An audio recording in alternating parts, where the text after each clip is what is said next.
Bonjour, mesdames et messieurs, bienvenue dans ces 5 minutes d'information.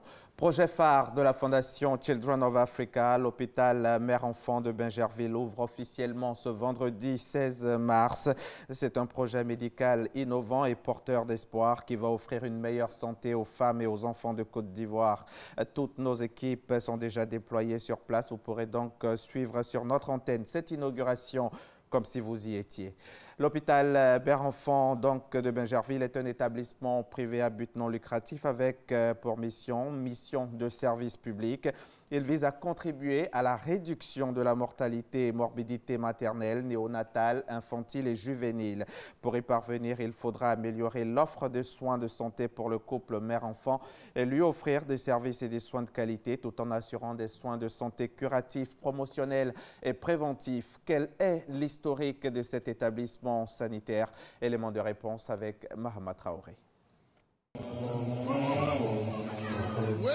Nous sommes le 12 janvier 2012 quand la première dame Dominique Ouattara dévoile le plus grand projet de sa fondation Children of Africa. Il s'agit de la construction d'un hôpital dédié aux couples mère-enfant dans la commune de Bingerville. Un an plus tard, les actes vont se substituer à la volonté. Le 18 juin 2013, un contrat est signé avec l'opérateur retenu pour la construction de l'ouvrage.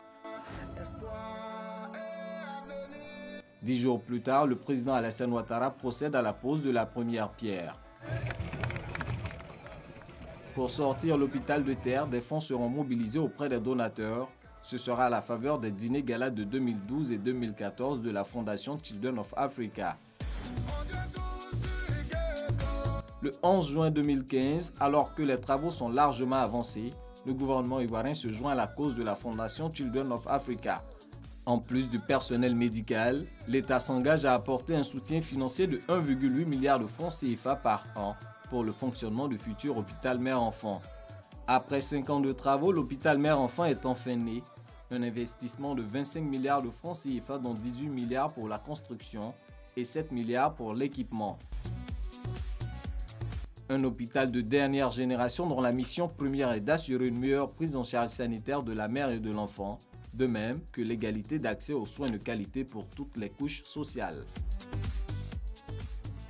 Et tout de suite après ce flash d'information, vous aurez une émission spéciale relative à l'inauguration de l'hôpital Mère-Enfant, émission présentée par David Mobio.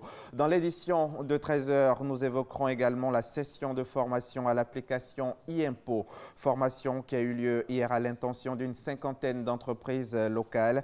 Le e-impôt est un portail électronique lancé l'année dernière par l'administration fiscale en Côte d'Ivoire. Ce portail permet aux entreprises d'une certaines catégories de télédéclarer et télépayer leurs impôts dans le but de faciliter les interactions avec l'administration et réduire le temps consacré à la gestion fiscale des entreprises.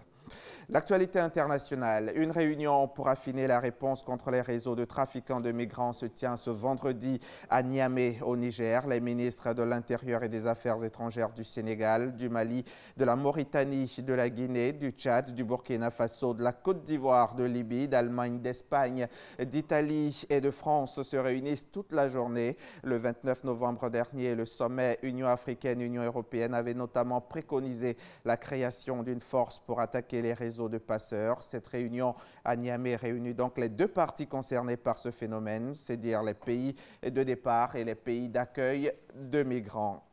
Les forces françaises maintiennent la pression sur les groupes terroristes au Mali. Ce jeudi, l'état-major français a communiqué le nombre de 60 djihadistes neutralisés, tués ou capturés. La France porte encore un sérieux coup aux groupes armés. Barkhane menait encore il y a quelques jours une nouvelle opération du côté de Ménaka, aux confins des 3 frontières, Mali, Niger et Burkina Faso. Et puis pour terminer, je vous amène au Brésil où l'heure est à la consternation et au rassemblement après l'assassinat d'une élue noire de 38 ans à Rio de Janeiro.